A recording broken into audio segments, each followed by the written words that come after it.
ଜୟ ଜଗନ୍ନାଥ। ନମସ୍କାର।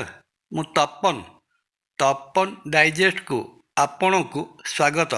ଜାଣିବା 2026 ମସିହାରେ ନୈସର୍ଗିକ ଶୁଭଗ୍ରହ ତଥା ଦେବଗୁରୁ ବୃହସ୍ପତିଙ୍କର ଗୋଚର ବୃଷ ରାଶି ଉପରେ କ'ଣ ପ୍ରଭାବ ପକାଇବାର ସମ୍ଭାବନା ରହୁଅଛି। ବୃହସ୍ପତି ମହାଗ୍ରହଙ୍କର ଆଶୀର୍ବାଦରୁ ବୃଷ ରାଶିଜାତ ବ୍ୟକ୍ତି ଧନ, କ୍ୟାରିୟର ଏବଂ ଶିକ୍ଷା କ୍ଷେତ୍ରରେ ଅତି ଉତ୍ତମ ଫଳ ଲାଭ କରିବେ।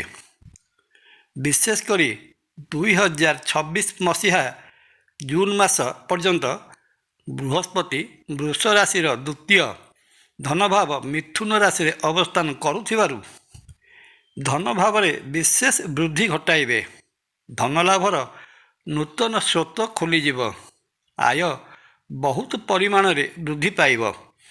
ଜୁନ୍ ମାସ 2 ତାରିଖ ପରଠାରୁ ଅକ୍ଟୋବର ମାସ 31 ତାରିଖ ପର୍ଯ୍ୟନ୍ତ ବୃହସ୍ପତି ନିଜ ଉଚ୍ଚ ରାଶି କର୍କଟ ରାଶିରେ ଅବସ୍ଥାନ କରୁଥିବାରୁ ପୂର୍ବରୁ ଇଚ୍ଛା କରିଥିବା ସମସ୍ତ ଇଚ୍ଛା ବୃହସ୍ପତି ମହାଗ୍ରହଙ୍କ ଆଶୀର୍ବାଦରୁ ପୂରଣ ହେବ।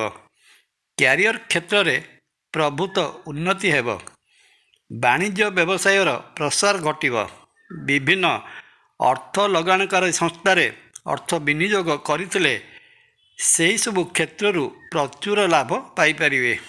ନୂଆକରି ଅର୍ଥ ନିବେଶ କରିବା ପାଇଁ ଜୁନ୍ ମାସ 2 ତାରିଖ ଠାରୁ ଅକ୍ଟୋବର ମାସ 31 ତାରିଖ ପର୍ଯ୍ୟନ୍ତର ସମୟ ବହୁତ ଅନୁକୂଳ ସମୟ ରହିବ। ଚାକିରି କରୁଥିଲେ ଚାକିରି କ୍ଷେତ୍ରରେ ସୁନାମ ଅର୍ଜନ କରିବେ। ପ୍ରମୋସନ୍ ପାଇବାର ବିଶେଷ ସମ୍ଭାବନା ରହିଅଛି। ଏହି ସମୟରେ ଯେଉଁ ଛାତ୍ରଛାତ୍ରୀମାନେ କମ୍ପିଟେଟିଭ୍ ଏକ୍ଜାମ୍ ବା ପ୍ରତିଯୋଗିତାମୂଳକ ପରୀକ୍ଷା ଦେଇଥିବେ ବା ଦେବାକୁ ଚାହୁଁଥିବେ, ଏ ସମୟ ବଡ଼ ଅନୁକୂଳ ସେମାନଙ୍କ ପାଇଁ ରହିବ।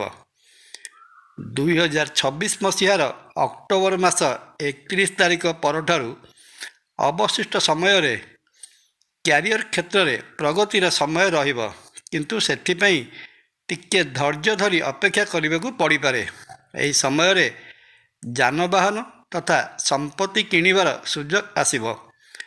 ପାରିବାରିକ ସୁଖ ରହିବା ସହିତ ଘରେ ଶୁଭ କାର୍ଯ୍ୟ ବା ମାଙ୍ଗଳିକ କାର୍ଯ୍ୟ ଅନୁଷ୍ଠିତ ହେବାର ପ୍ରବଳ ଯୋଗ ଦେଖାଯାଏ। ବୃଷ ରାଶିଜାତ ବ୍ୟକ୍ତି ଶୁଭ ଫଳ ପ୍ରଦାନ କରୁଥିବା ଶୁଭଗ୍ରହ ବୃହସ୍ପତି ମହାଗ୍ରହଙ୍କର ଶୁଭତ୍ୱର ବୃଦ୍ଧି ପାଇଁ ବୟସାଧିକ ବ୍ରାହ୍ମଣଙ୍କୁ ଭୋଜନରେ ଆପ୍ୟାୟିତ କରି ଆଶୀର୍ବାଦ ଗ୍ରହଣ କରନ୍ତୁ।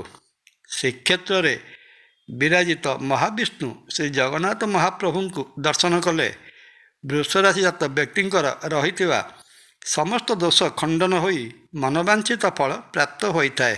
ଜୟ ଜଗନ୍ନାଥ। ଭିଡ଼ିଓ ଭଲ ଲାଗିଲେ ଲାଇକ୍, କମେଣ୍ଟ ଏବଂ ସେୟାର କରିବା ପାଇଁ ଅନୁରୋଧ। ନମସ୍କାର। ତପନ।